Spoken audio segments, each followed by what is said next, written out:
Hola, yo soy Carlos Fernández Café, autor, conferencista internacional y un eterno curioso del aprendizaje.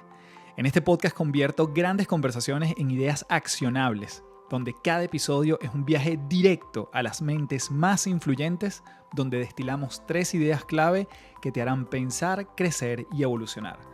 Si buscas inspiración con propósito y herramientas que realmente transformen, este es tu espacio. Bienvenido a las 3 principales.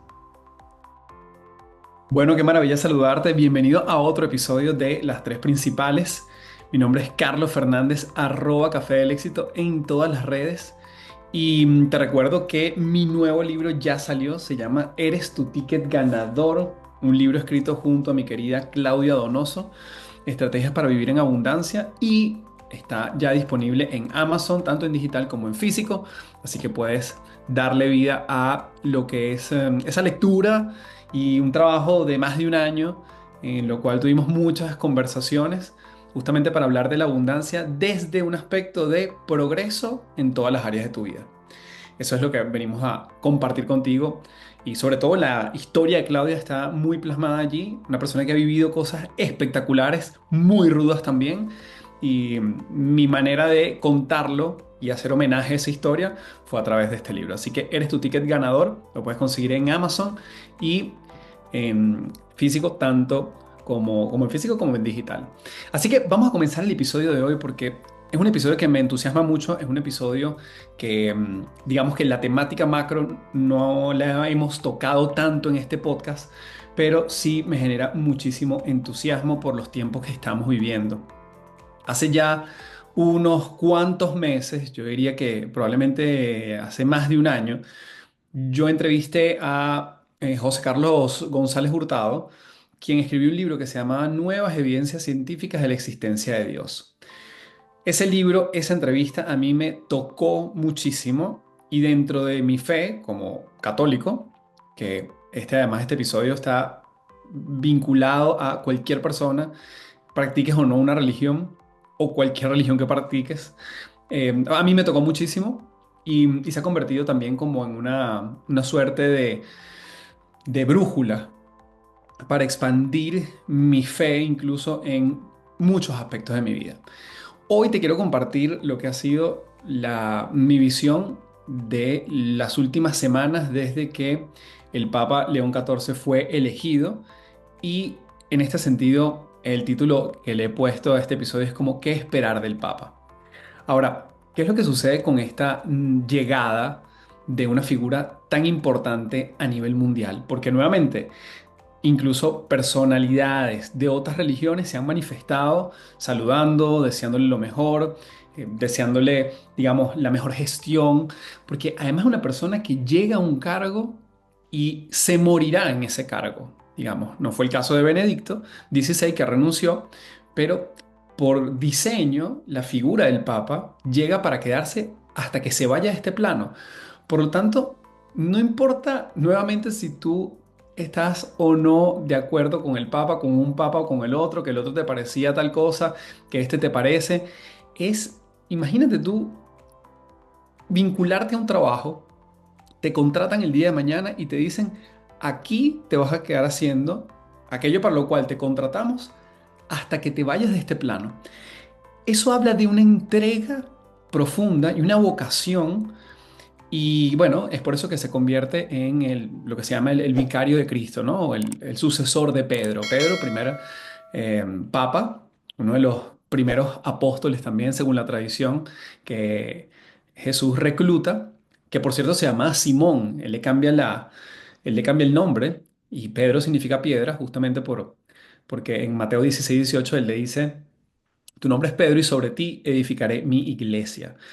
Y eso ha tenido muchos sucesores. Hoy llegamos a León XIV, y lo que pareciera una cultura que estamos viviendo, muchas veces yo lo veo como un gran catálogo, ¿no? Tenemos la posibilidad de elegir los playlists, elegimos series, elegimos candidatos, elegimos incluso hasta qué tipo de pan queremos, qué queremos, qué café queremos hoy. Tenemos una lista de cosas, es decir, las opciones que tenemos de customizar nuestra vida cada vez son más evidentes, lo cual no sucedía hace hace pocos 20, 50, mucho menos 100 años, ¿no?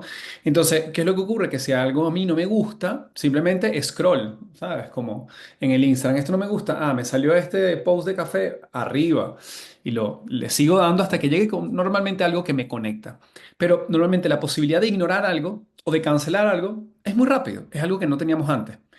Entonces con el Papa no ha dejado de salir o de evidenciarse esa conciencia colectiva, no en todo el mundo, pero sí en algunas personas que te puedes encontrar con comentarios como, bueno, este papa no es de mi línea, o me gustaba más el anterior, o este no me representa. Hay mucha gente que dice, este se parece a Juan Pablo II. Y el otro día escuchaba a un sacerdote que decía, el Papa León XIV, lo que más me gusta es que se parece al Papa León XIV.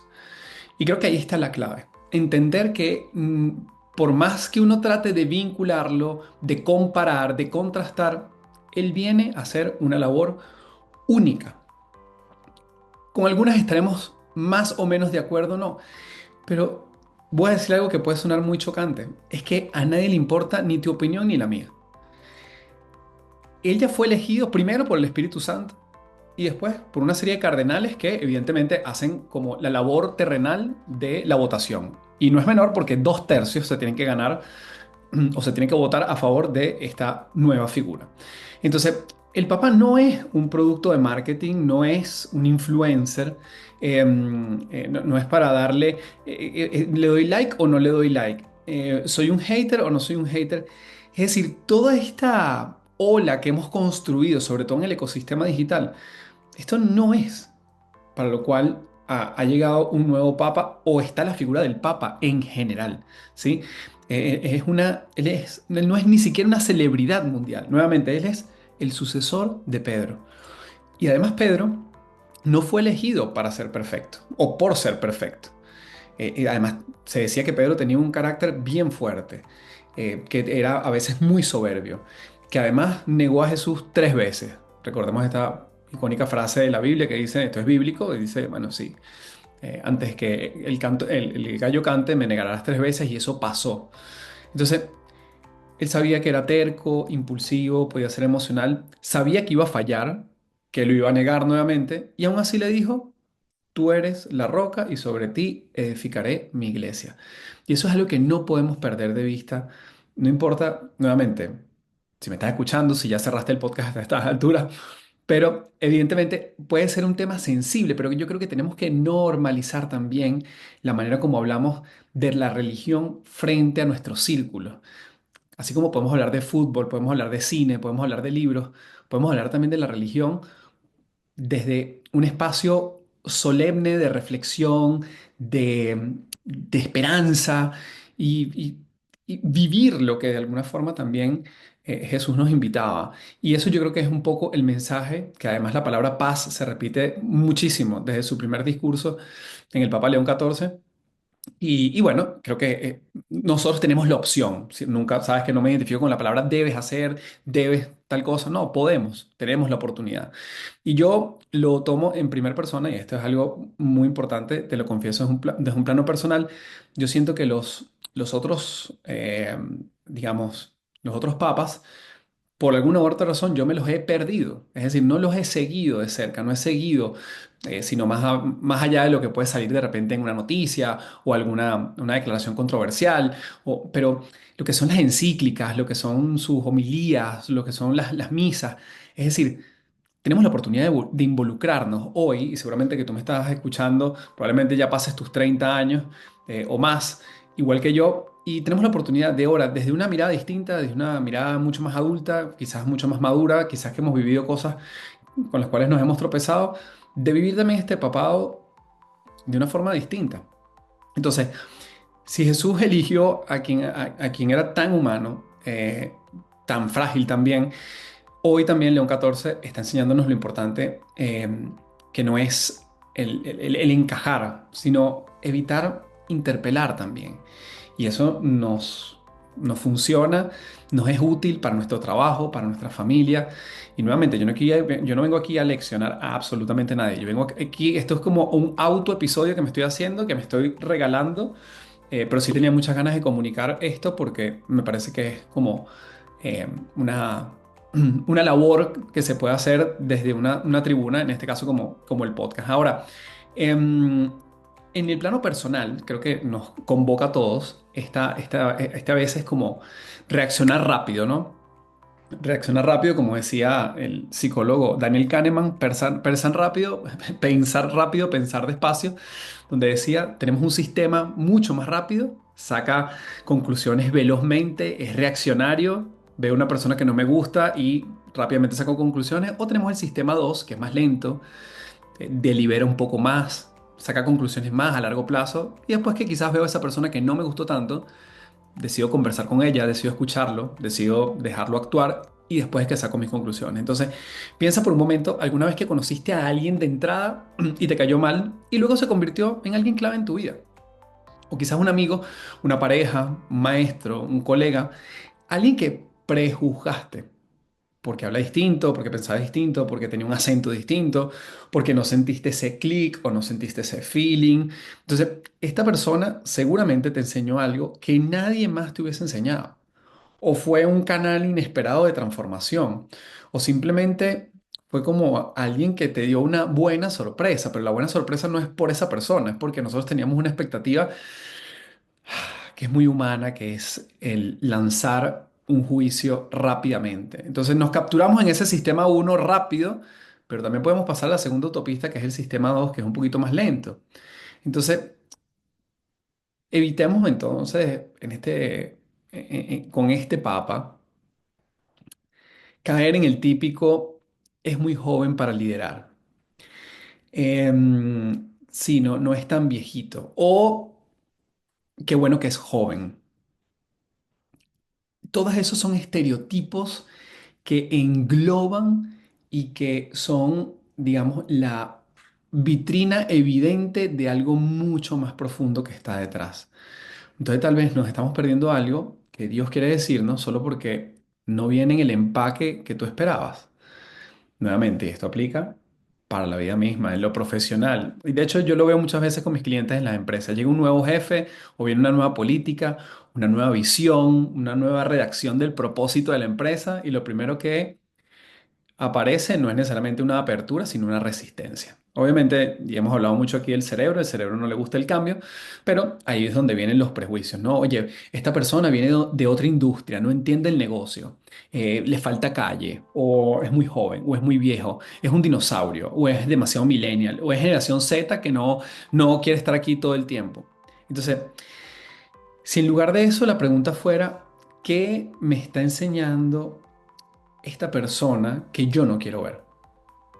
Porque esa pregunta no es cómoda, pero a veces es necesaria. Y hay una frase que me encanta que dice, el cambio no siempre es elegido, pero siempre puede ser abrazado. Y cuando se trata, en este caso, que es el tema central del día de hoy, que es el Papa, el cambio no lo decidimos nosotros, pero sí podemos decir cómo vivimos esta nueva visión que trae, querámoslo o no, este refrescamiento de una iglesia global y que podemos vincularnos con entender qué es lo que va trayendo paso a paso, ¿sí? Em, Creo que la fe no es entender para confiar, es confiar incluso cuando no entiendo, ¿sí? Y creo que esa es como la entrega que nosotros tenemos frente a una figura que viene a representar a Cristo en la tierra, nuevamente sucesor de Pedro, nuevamente elegido por el Espíritu Santo, y que eso es lo que muchas veces nos toca. No nos toca a veces entender, sino confiar incluso cuando no entiendo. Y me entrego a lo que no solo venga a ser la gestión, por llamarlo de alguna forma, de este Papa, sino cómo yo me involucro con las cosas que van apareciendo. Hace poco, claro, habían unas declaraciones que el Papa Francisco dijo que con respecto a la comunidad LGBT tenía apertura y este quizás no. Paremos, ahí es donde nosotros podemos meter el freno y decir, stop, stop, no me corresponde a mí juzgar esto u lo otro. ¿Sí? Me toca vivir, me toca quizás diseñar mi mejor interpretación de lo que está detrás, como detrás, o el espíritu de todo lo que, todo lo que se está diciendo, o todo lo que se está determinando, o las nuevas cosas que empiezan a, a conversarse. No le creamos todas las redes. No vayamos inmediatamente a comentar en un post porque leímos cualquier titular que puede ser muchas veces amarillista. Recordemos que los medios de comunicación lo que quieren es generar clics, generar views y cualquier cosa que sea posible para eso, lo van a hacer, sea con el Papa o sea con cualquier otra personalidad o noticia. Entonces, em, yo estoy convencido que el Papa León XIV es el Papa que el mundo necesita. Y con eso yo me quedo tranquilo. Empiezo a vivir lo que dice, empiezo a escuchar sus homilías, empiezo a escuchar en el momento que saque encíclicas o exhortaciones. Eso llegará el momento entonces que también, oye, ¿cómo me vinculo con esto? Porque algo de eso me puede impactar a mí. Y si nos abrimos, también puede ser el que tú necesitas en esta etapa de nuestra vida, en esta etapa de tu vida. ¿Ok? Entonces, yo quería compartir, como esto se llama las tres principales, compartir algunas tres actitudes que nos pueden ayudar. Nuevamente, esto no es aleccionador ni mucho menos, pero me lo repito a mí mismo, ¿no? Yo creo que uno, amar antes de juzgar. Es que el Papa no está aquí para confirmar nuestras preferencias, está aquí para continuar con una misión que a veces ni siquiera la entendemos y nos trasciende. Es una misión que no siempre será cómoda. Vuelvo y repito, es una persona que elige, o sea, es elegido por otros. Y digo por otros, no son los cardenales, sino algo mucho más grande como es el Espíritu Santo, para estar allí presente hasta que se vaya a ese plano. Ese es el camino que Dios eligió para él. Entonces, es un camino largo, es un camino de la paciencia, de la empatía, y yo creo que nos toca mucho, y es parte de otro de los principios, orar por este Padre y por este Papa realmente. Sí, amar antes de jugar significa asumir que no lo sabemos todo y que hay alguien que sí. En lo cotidiano, cuando tu pareja actúa de una forma que no entiendes, reaccionas o preguntas. Puf, esta me toca a mí, esta me toca a mí. Rápidamente, reaccionamos o preguntamos. Reaccionamos o respiramos y después respondemos. Cuando un amigo toma una decisión que no compartes, ¿lo acompañas o lo criticas? ¿O le das la espalda? So- Yo creo que el amor a veces no se nota en lo que decimos, sino en cómo muchas veces elegimos no herir. Y eso puede ser mucho en un momento determinado. Porque si reaccionamos, probablemente estemos muy cerca de herir. O en lo profesional, cuando se lanza un nuevo proyecto en tu empresa, no te convencen los jefes, te conviertes en un saboteador pasivo. Eres de los que piensan, esto no va a funcionar y te te reprimes, te marginas para dar una opinión real, desde el respeto, desde la asertividad. Porque definitivamente amar no significa aplaudir todo. Lo decía el psiquiatra Gabriel Rolón, argentino, que me encanta, y dice, amar es incluso abrazar lo que el otro no tiene. ¡Wow! Eso carece incluso de densidad ontológica. Porque tú dices, ¿cómo voy a amar algo que no tiene? Claro, porque amas a esa persona, incluso con las cosas que tú puedes decir, claro, no es tan detallista, pero es que lo amo. Porque en global hay muchas otras cosas que te llenan de estar con esa persona. Significa ver a otra persona como algo mucho más grande, es alguien que puede estar muy cerca de ti, muy cerca de Dios y se aparta de cualquier lógica que nosotros podamos tener en un momento. Entonces, amar no significa aplaudir todo. Amar significa abrazar incluso con las cosas que no estoy de acuerdo. Entonces, amar antes de juzgar este principio es vivir desde, yo diría, una humildad, eh, como pendiente de ese ego que exige mucho más que esa persona que uno idealmente quiere que encaje en todo con nosotros. Porque habrán cosas que podrás estar de acuerdo en principio con este papa y hay otras que no. Y eso va a ser parte del involucramiento con lo que va, con lo que lo vamos a dejar hacer. Dejémoslo hacer cosas, dejémoslo que se manifieste, que nos venga a mostrar y a dejar su legado, pero no es porque nos tenga que demostrar a nosotros. No porque nos tenga que demostrar nada, no porque se tenga que validar ante nosotros, sino vivamos su gestión desde un espacio más humilde y más de, oye, vengo aquí a aprender, a recibir a través de él algo que alguien mucho más grande está dictaminando. Entonces, yo diría que lo primero, evidentemente, amar antes de juzgar. Lo segundo es escuchar antes de reaccionar. Hoy estamos entrenados para responder antes de comprender. Vivimos en la era de, nuevamente, como les decía, el comentario rápido, el juicio express, el meme rapidito. Pero digamos que el Espíritu Santo no opera en ese ritmo. No empuja, muchas veces nos susurra, muchas veces nos habla en silencio.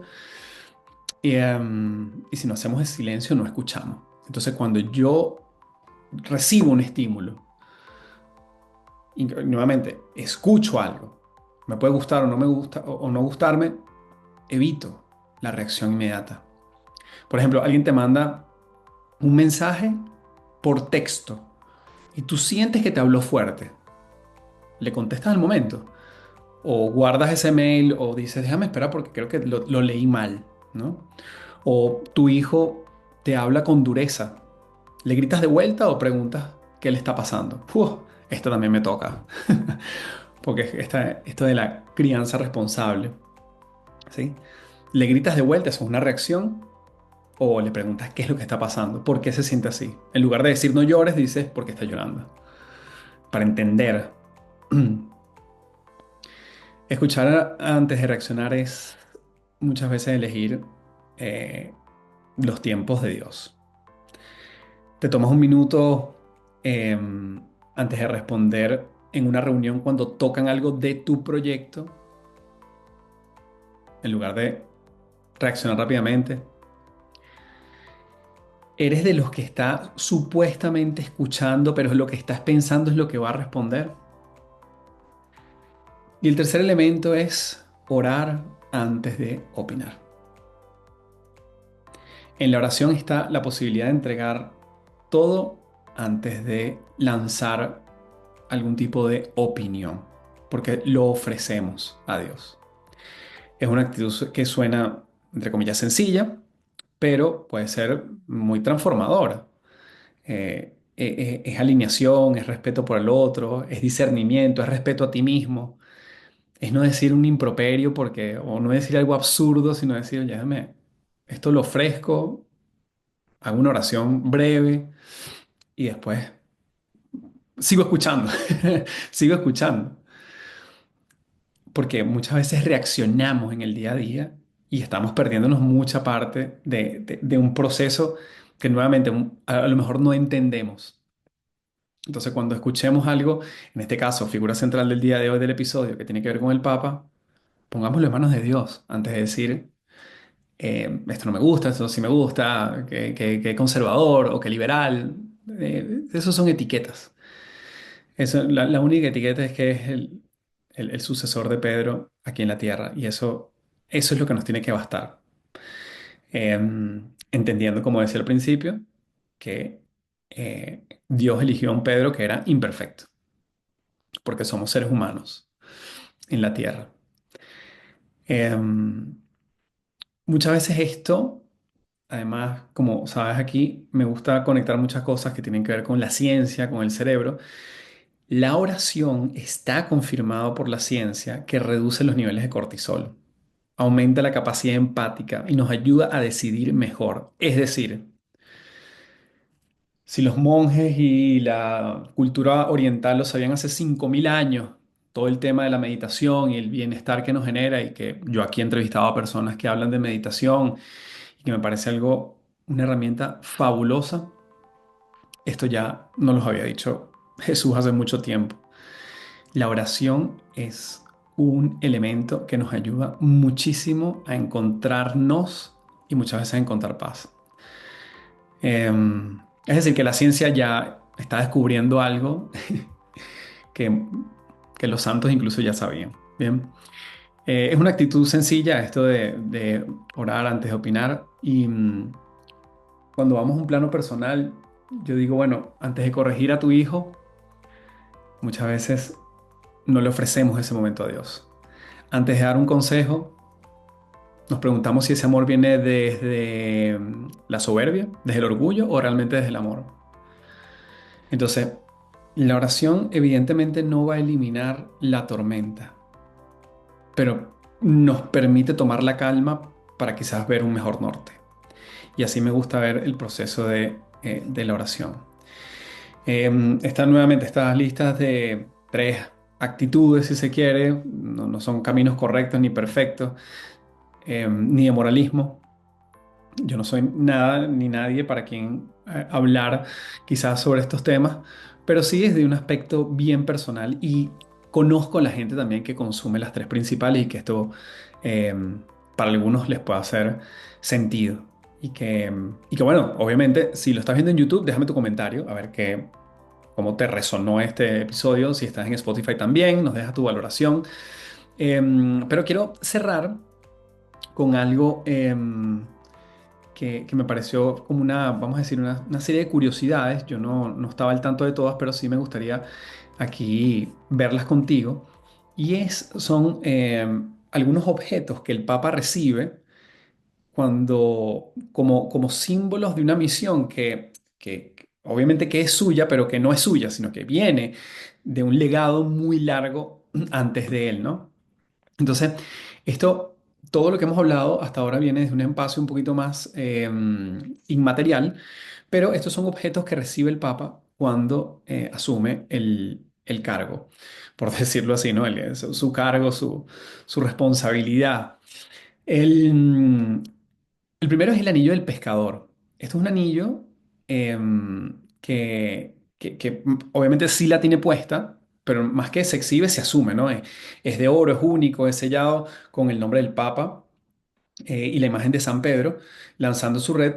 Por lo tanto, al final conecta directamente con el hecho de que él es un pescador de más hombres, ¿no? Y el recordatorio de Pedro, nuevamente, aquel pescador que dudó, que falló, que fue elegido, que negó. Y me gustó mucho este símbolo porque además, cuando el Papa muere, se destruye con un martillo como símbolo de que su papado ha llegado al fin, ¿no? Es a veces incluso firma algunos elementos con ese sello, con ese anillo. Otro es la estola, una banda blanca que cuelga sobre sus hombros, recta, frontal, símbolo de sacerdocio, de la autoridad para actuar en nombre de Cristo, pero también es un símbolo de carga, ¿no? Es el peso de pastorear, de enseñar, de corregir, de consolar, de acompañar. Por lo tanto, no es una capa de gloria, sino es una tela de servicio, ¿no? Cosa que me parece como muy bonito el símbolo. La mitra, que es el tocado alto puntiagudo que lleva en las celebraciones que son más solemnes, obviamente representa autoridad, pero no una autoridad del mundo, sino entiendo que es como las dos puntas que tiene esta mitra, que es el Antiguo y el Nuevo Testamento, y sus dos ínfulas que caen por la espalda, que es el espíritu y la letra. Por lo tanto, cuando el Papa utiliza la mitra, nos recuerda que no enseña desde el ego, sino desde la palabra que es más grande que él, ¿no? El otro elemento es el palio, que es una banda de lana blanca tejida con vellos de corderos que han sido bendecidos, va sobre los hombros. Nuevamente, un poco por el símbolo de que ese liderazgo cristiano católico no es necesariamente una carga, sino una corona. Hay unas cruces rojas que lo adornan, que apuntan al presente, pero también es una tradición apostólica. Bueno, creo que lo más evidente y no evidente es lana, ¿no? Nos recuerda que el verdadero poder busca a esas ovejas o esas ovejas perdidas para cargarlas sobre los hombros, ¿no? Después está la férula papal, que es su báculo. No tiene un gancho, que es el típico encorvado que tiene el bastón de los pastores, pero tiene una cruz, ¿no? Porque el único liderazgo que vale la pena seguir es el de Cristo crucificado, y ahí está el gran símbolo que es la cruz.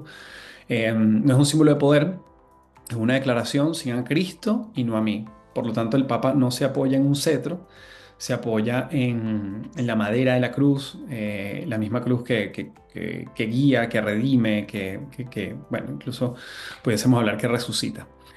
Entonces, bueno, quería dejar este episodio. Son otros objetos que recibe. Hay unos zapatos rojos, el nombre de dónde lo eligió, que todos sabemos que viene de León XIII, con una encíclica que ha sido muy significativa, que rememora un poco o venía a reivindicar en su momento y a trabajar todo lo que era el orden social en una época como la Revolución Industrial, y eso fue una de las encíclicas más importantes de León XIII.